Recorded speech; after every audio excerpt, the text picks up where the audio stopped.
Krishna Arts Education.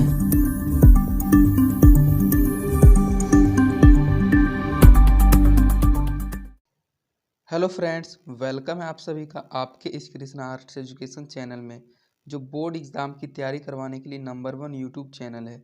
इसलिए इस channel को आपने अभी तक सब्सक्राइब नहीं किया तो इस चैनल को सब्सक्राइब कर दें और साइड के बेल नोटिफिकेशन को प्रेस कर दें, ताकि हमारी वीडियो का लेटेस्ट नोटिफिकेशन आप तक सबसे पहले पहुँच सके। और अगर आप हमारे इस यूट्यूब चैनल पर नए हैं तो आप टेलीग्राम चैनल में भी ज्वाइन हो जाएँ। टेलीग्राम चैनल का लिंक डिस्क्रिप्शन में दिया हुआ है, क्योंकि इस चैनल का जो भी स्टडी मटेरियल आपको प्रोवाइड किया जाएगा वो टेलीग्राम चैनल के माध्यम से ही किया जाएगा। स्टडी मटेरियल में आपको सभी सब्जेक्ट्स का चैप्टर बाय चैप्टर ऑब्जेक्टिव और सब्जेक्टिव क्वेश्चंस का पीडीएफ दिया जाएगा, इसलिए आप टेलीग्राम चैनल को अवश्य ज्वाइन कर लें। तो चलिए इस वीडियो में आगे की ओर बढ़ते हैं। आज हम आपको कक्षा 10 का विज्ञान, जो विज्ञान का एक भाग है रसायन शास्त्र केमिस्ट्री, उसका तीसरा पार्ट धातु एवं अधातु मेटल्स एंड नॉन मेटल्स का ऑब्जेक्टिव क्वेश्चंस करवाने वाले हैं। इस वीडियो में हम आपके साथ 1 से लेकर 23 तक के ऑब्जेक्टिव क्वेश्चंस को कवर करने वाले हैं, और इसके आगे का जो ऑब्जेक्टिव क्वेश्चंस आएगा वह नेक्स्ट पार्ट वाली वीडियो में आएगा, जिसको आप डिस्क्रिप्शन में केमिस्ट्री ऑब्जेक्टिव क्वेश्चंस के प्लेलिस्ट में जाकर देख सकते हैं। तो चलिए इसमें आगे की ओर बढ़ते हैं। हमारा पहला क्वेश्चन है, अम्लगम एक मिश्र धातु है जिसमें एक धातु हमेशा रहता है। इसमें पूछा जा रहा है कि अम्लगम जो होता है वह एक मिश्र धातु है, लेकिन इनमें से ऐसा कौन सा एक धातु है जो उसमें मिश्रित रहता है, जो अम्लगम में मिला हुआ रहता है। तो कॉपर अम्लगम में नहीं मिला हुआ होता है। सिल्वर, पारा, सोना। तो जो पारा होता है वह अम्लगम में मिला हुआ धातु होता है। पारा के मिलने से अम्लगम बनता है। तो इसका सही आंसर हो जाएगा ऑप्शन नंबर सी। अम्लगम एक मिश्र धातु है जिसमें एक धातु हमेशा रहता है, वह धातु है पारा। तो इसका सही आंसर ऑप्शन नंबर सी हो जाएगा, पारा, जिसको मरकरी भी कहा जाता है। तो इसका सही आंसर ऑप्शन नंबर सी हो जाएगा। इसके बाद आपका दूसरा क्वेश्चन है, निम्न में से कौन सा पदार्थ ऑक्सीजन से संयोग नहीं करता है। निम्न में से कौन सा पदार्थ, अर्थात जो नीचे लिखा हुआ 4 पदार्थ दिया गया है और इनमें से पूछा जा रहा है कि ऐसा कौन सा पदार्थ है जो ऑक्सीजन से संयोग नहीं करता है। ए तांबा, बी गोल्ड, सी जिंक और डी पोटेशियम। तो तांबा भी ऑक्सीजन से संयोग करता है, जिंक भी संयोग करता है और पोटेशियम भी संयोग करता है, लेकिन गोल्ड एक ऐसा मटेरियल होता है, ऐसा पदार्थ होता है जो ऑक्सीजन से कभी भी संयोग नहीं करता है। तो इसका सही आंसर ऑप्शन नंबर बी हो जाएगा, गोल्ड। निम्न में से कौन सा पदार्थ ऑक्सीजन से संयोग नहीं करता है, तो गोल्ड कभी भी ऑक्सीजन से संयोग नहीं करता है। तो इसका सही आंसर ऑप्शन नंबर बी हो जाएगा, गोल्ड। कौन विद्युत का सर्वोत्तम सुचालक है।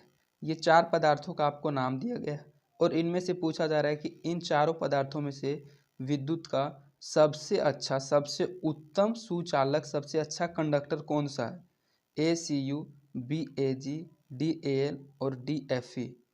तो सी यू कॉपर एल्यूमिनियम तो आप जानते हैं इन दोनों का सुचालक के रूप में यूज किया जाता है, एफ ई भी इसका सुचालक है, लेकिन इन चारों में से सबसे उत्तम सुचालक कौन सा वह हमसे पूछा जा रहा है। तो एजी एक ऐसा पदार्थ है, चांदी, जो विद्युत का सबसे अधिक उत्तम सुचालक है। तो इसका सही आंसर ऑप्शन नंबर बी हो जाएगा, एजी। इस क्वेश्चन के अनुसार इसका सही आंसर ऑप्शन नंबर बी हो जाएगा, एजी, क्योंकि एजी विद्युत का सर्वोत्तम सुचालक होता है। बॉक्साइट निम्नलिखित में से किस धातु का मुख्य अयस्क है।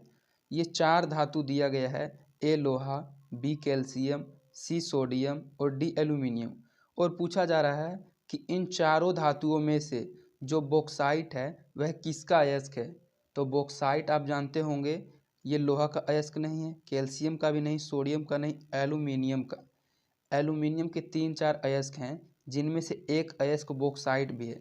तो किसका कौन सा अयस्क है, इस टाइप का क्वेश्चन भी आपसे पूछा जा सकता है। तो इसको आपको ध्यान में रखना है कि बॉक्साइट जो है वह एल्यूमिनियम धातु का एक अयस्क है। तो इसका सही आंसर ऑप्शन नंबर डी हो जाएगा, एल्यूमिनियम। एल्यूमिनियम धातु का मुख्य अयस्क बॉक्साइट है। निम्नांकित में कौन उपधातु है। निम्नांकित कहने का मतलब है कि नीचे दिए गए इन चारों पदार्थों में से कौन उपधातु है। Fe लोहा, यह एक धातु है। Cu कॉपर, यह भी एक धातु है। Ni निकेल, यह भी एक धातु है। लेकिन जो Sb है यह एक उपधातु है। तो इस क्वेश्चन के अनुसार इसका सही आंसर ऑप्शन नंबर डी हो जाएगा Sb। निम्नांकित में कौन उपधातु है? तो Sb। Sb इस क्वेश्चन के अनुसार इसका सही आंसर हो जाएगा। Sb एक ऐसा पदार्थ है जो उपधातु है, लेकिन निकेल कॉपर और लोहा ये तीनों धातु है। शुद्ध सोना को व्यक्त किया जाता है।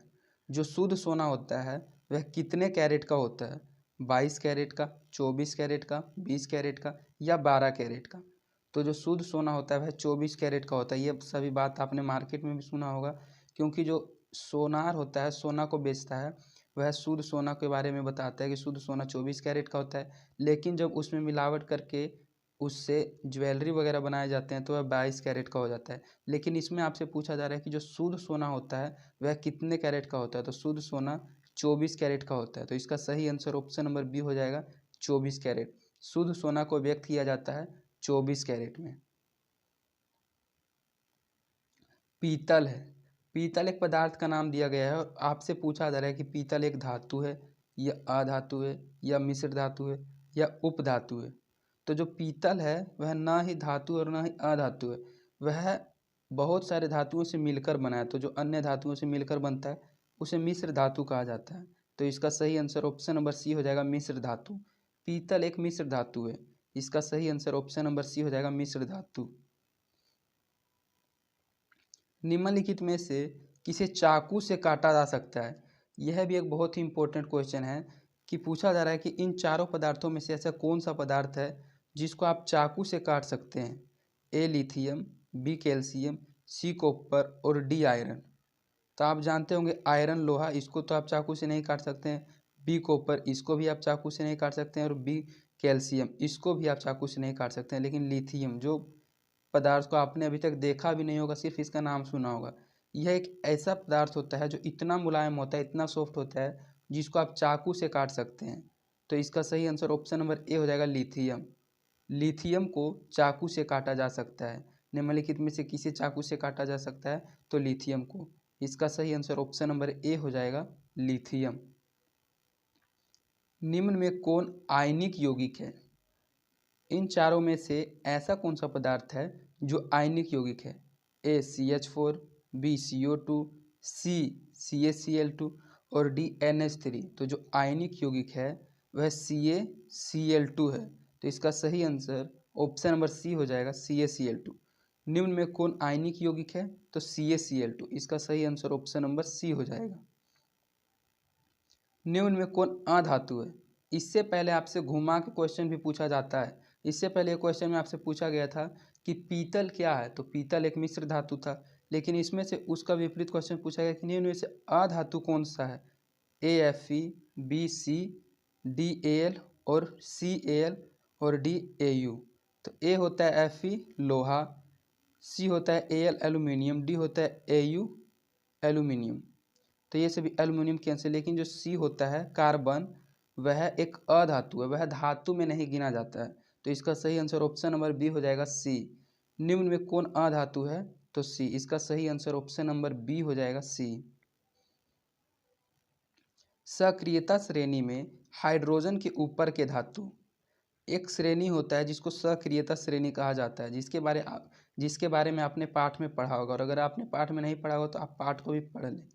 तो जो सक्रियता श्रेणी होता है, या फिर आप सब्जेक्टिव क्वेश्चंस के वीडियो को भी देख लें, क्योंकि उसमें पाठ से रिलेटेड बहुत सारे बात बताया जाता है। और सब्जेक्टिव क्वेश्चंस के वीडियो का लिंक डिस्क्रिप्शन में फिजिक्स केमिस्ट्री सब्जेक्टिव क्वेश्चंस के प्लेलिस्ट में जाकर आप देख सकते हैं। तो इसमें पूछा जा रहा है सक्रियता श्रेणी में हाइड्रोजन के ऊपर के जो धातु होते हैं वह अम्लों से अभिक्रिया कर हाइड्रोजन आयन बनाते हैं, या अम्लों से अभिक्रिया कर हाइड्रोजन गैस बनाते हैं, या साधारण ताप पर जल से अभिक्रिया करते हैं, या इनमें से कोई नहीं। तो आपने इससे पहले वाले पाठ वाले वीडियो में भी पढ़ा था कि जो सक्रियता श्रेणी होता है वह हाइड्रोजन के ऊपर के धातु अम्लों से अभिक्रिया कर हाइड्रोजन गैस बनाते हैं। तो इसका सही आंसर ऑप्शन नंबर बी हो जाएगा, अम्लों से अभिक्रिया कर हाइड्रोजन गैस बनाते हैं। जो सक्रियता श्रेणी होता है उसमें हाइड्रोजन के ऊपर के धातु अम्लों से अभिक्रिया कर लेते हैं और अभिक्रिया करने के बाद हाइड्रोजन गैस बनाते हैं। तो इसका सही आंसर ऑप्शन नंबर बी हो जाएगा।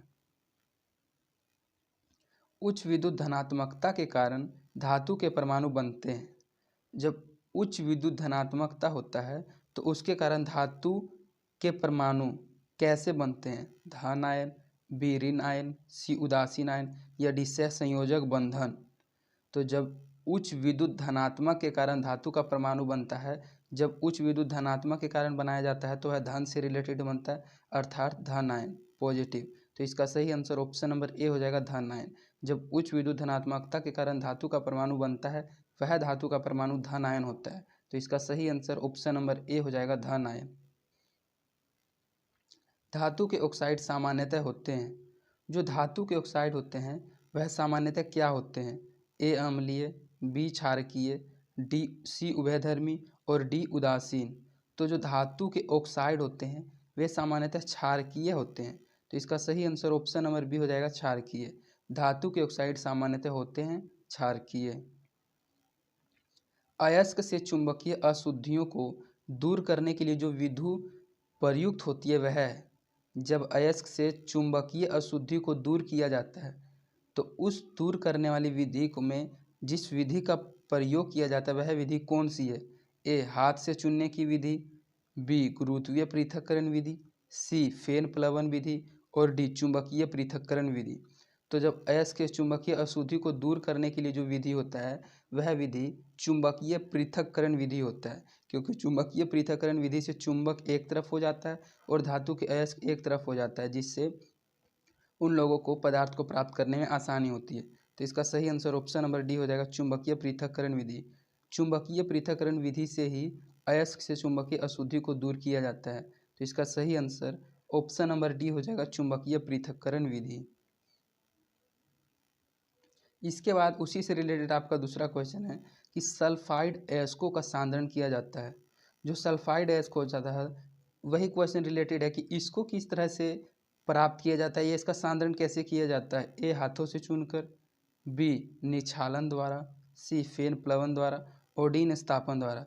तो जो सल्फाइड अयस्क होता है उसका सांद्रण फेन प्लवन द्वारा किया जाता है। तो इसका सही आंसर ऑप्शन नंबर सी हो जाएगा, फेन प्लवन द्वारा। सल्फाइड अयस्कों का सांद्रण किया जाता है फेन प्लवन द्वारा। यह एक बहुत ही इंपॉर्टेंट क्वेश्चन है जो बहुत बार एग्जाम में पूछा गया है।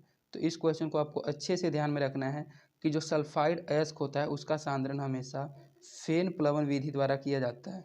तो इसका सही आंसर ऑप्शन नंबर सी हो जाएगा, फेन प्लवन विधि द्वारा। निम्नलिखित में कौन एल्यूमिनियम का मिश्र धातु है?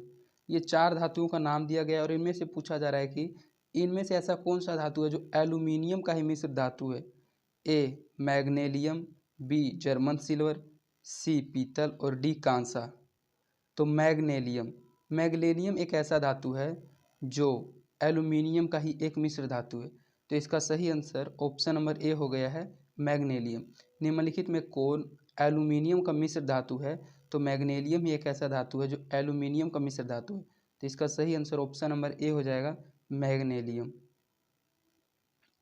कॉपर का निष्कर्षण मुख्यतः किस अयस्क से किया जाता है? इसमें से पूछा जा रहा है कि जो कॉपर का निष्कर्षण होता है वह किस अयस्क से होता है? A copper glance Cu2S, B copper pyrites CuFeS2, C cuprite Cu2O या डी इनमें से कोई नहीं। तो जो कॉपर का निष्कर्षण होता है वह मुख्यतः CuFeS2 कॉपर पाइराइट से किया जाता है। तो इसका सही आंसर ऑप्शन नंबर बी हो जाएगा, कॉपर पाइराइट्स। कॉपर का निष्कर्षण मुख्यतः किस अयस्क से किया जाता है? तो कॉपर पाइराइट से। इसका सही आंसर ऑप्शन नंबर बी हो जाएगा, कॉपर पाइराइट्स। इसके बाद आपका नेक्स्ट क्वेश्चन है, किसी अधातु के परमाणु के बाह्यतम शेल में इलेक्ट्रॉनों की संख्या होती है। जब कोई अधातु का परमाणु होता है तो उसके बाह्यतम शेल में इलेक्ट्रॉनों की संख्या कितनी होती है? ए 1 2 3 या 4, बी 2 3 4 या 5, सी 4 5 6 7 या 8 या डी में दिया गया 4 5 1 या 2। तो जब किसी अधातु के परमाणु के बाह्यतम शेल में इलेक्ट्रॉनों की संख्या की बात की जाती है तो किसी भी अधातु के परमाणु के बाह्यतम शेल में जो इलेक्ट्रॉनों की संख्या होती है वह 4 5 6 7 या 8 होती है। तो इसका सही आंसर ऑप्शन नंबर सी हो जाएगा, 4 5 6 7 या 8। अधातु पूछा जाए तो 4 5 6 7, और अगर धातु पूछा जाए तो उसका आंसर होगा। इसमें आपको ध्यान रखना है कि अधातु के परमाणु के बाह्यतम शेल में इलेक्ट्रॉनों की संख्या हमेशा 4 5 6 7 या 8 होता है। तो इसका सही आंसर ऑप्शन नंबर सी हो जाएगा, 4 5 6 7 या 8। साधारण गंधक किस आणविक रूप में पाया जाता है? जो साधारण गंधक होता है उसका जो आणविक रूप होता है वह क्या होता है? AS, BS3, CS8 या DS4। तो जो साधारण गंधक होता है उसका आणविक रूप जो होता है वह S8 होता है। तो इसका सही आंसर ऑप्शन नंबर सी हो जाएगा S8। साधारण गंधक किस आणविक रूप में पाया जाता है? तो S8 में। इसका सही आंसर ऑप्शन नंबर सी हो जाएगा S8। फास्फोरस का आणविक सूत्र होता है, जो फास्फोरस होता है उसका आणविक सूत्र क्या होता है? AP, BP2, CP8 या DP4। तो फास्फोरस का भी जो आणविक सूत्र होता है वह P4 होता है। तो इसका सही आंसर ऑप्शन नंबर डी हो जाएगा P4। आणविक सूत्र से रिलेटेड क्वेश्चन को आपको याद ही करना पड़ेगा, क्योंकि आणविक सूत्र से रिलेटेड भी एग्जाम में 1-2 क्वेश्चन आने की संभावना रहती है। तो अगर आप इनको याद किए हुए रहते हैं तो आपको एग्जाम में और भी ज़्यादा आसानी मिलेगी। तो इसमें से पूछा जा रहा है कि जो फास्फोरस होता है उसका आणविक सूत्र क्या होता है? तो P4 होता है। तो इस क्वेश्चन के अनुसार इसका सही आंसर ऑप्शन नंबर डी हो जाएगा P4। सोना निम्नलिखित में से किस द्रव में घुल जाता है? ये 4 द्रव दिया गया और इनमें से पूछा जा रहा है कि ये 3 द्रव दिया गया है। डी तो ऑप्शन है इनमें से सभी में। तो इन तीनों में से सोना किस में द्रव के रूप में घुल जाता है? A अम्लराज में, B सांद्र सल्फ्यूरिक अम्ल में, C सांद्र नाइट्रिक अम्ल में या D इनमें से सभी में। तो जो सोना होता है वह अम्लराज में द्रव के रूप में घुल जाता है। तो इसका सही आंसर ऑप्शन नंबर ए हो जाएगा अम्लराज में। सोना निम्नलिखित में से किस द्रव में घुल जाता है? तो ए अम्लराज में। इसका सही आंसर ऑप्शन नंबर ए हो जाएगा। कौन सा अधातु कमरे के ताप पर द्रव होता है? जो कौन सा ऐसा अधातु है जो कमरे के ताप पर द्रव होता है? ए ब्रोमीन, बी पारा, सी तांबा और डी एल्यूमिनियम। तो इसमें से अधातु पूछा जा रहा है। तो अधातु में इसका सही आंसर ऑप्शन नंबर ए हो जाएगा ब्रोमीन। लेकिन इसी क्वेश्चन में अगर यहाँ धातु पूछा जाता तो इसका सही आंसर ऑप्शन नंबर बी होता पारा, क्योंकि पारा एक धातु है और ब्रोमीन एक अधातु है। तो इसमें जो पूछा जा रहा है वह पूछा जा रहा है कि इसमें कौन सा एक अधातु है जो कमरे के ताप पर द्रव होता है? ए ब्रोमीन, बी पारा, सी तांबा और डी एल्यूमिनियम। तो इसमें आप देख रहे हैं पारा भी धातु है, तांबा भी धातु है और एल्यूमिनियम भी धातु है, लेकिन ब्रोमीन एक ऐसा पदार्थ है जो अधातु है। तो वही कमरे के ताप पर द्रव होता है। तो इसका सही आंसर ऑप्शन नंबर ए हो जाएगा ब्रोमीन। कौन सा अधातु कमरे के ताप पर द्रव होता है? तो ब्रोमीन। इसके बाद आपका इस वीडियो का लास्ट क्वेश्चन है, सीसा और टीन की मिश्र धातु को कहते हैं। जो सीसा और टीन के मिश्र धातु होते हैं उसको किस नाम से जाना जाता है? ए सोल्डर, बी स्टील, सी गन मेटल और डी उपधातु। तो सीसा और टीन के मिश्र धातु को सोल्डर के नाम से जाना जाता है। तो इसका सही आंसर ऑप्शन नंबर ए हो जाएगा सोल्डर। सीसा और टीन की जो मिश्र धातु होते हैं उसको कहते हैं सोल्डर। इसका सही आंसर ऑप्शन नंबर ए हो जाएगा सोल्डर। तो इस प्रकार आपका इस चैप्टर का 23 ऑब्जेक्टिव क्वेश्चंस कंप्लीट करा दिया गया और इसके बाद इसका नेक्स्ट पार्ट भी आएगा जिसमें आगे के ऑब्जेक्टिव क्वेश्चंस को कवर किया जाएगा। और अगर आपको हमारी वीडियोस पसंद आती है तो आप अपने दोस्तों के बीच इन वीडियोस को ज़रूर शेयर करें और आप हमारे वीडियोस को लाइक भी ज़रूर करें। इससे हमारा मोटिवेशन बना हुआ रहता है। और अगर आपको किसी अन्य चैप्टर में किसी प्रकार का कोई डाउट है तो आप प्लेलिस्ट में जाकर अन्य चैप्टर के भी वीडियो सॉल्यूशन को देख सकते हैं। तो आज के लिए इतना ही। धन्यवाद।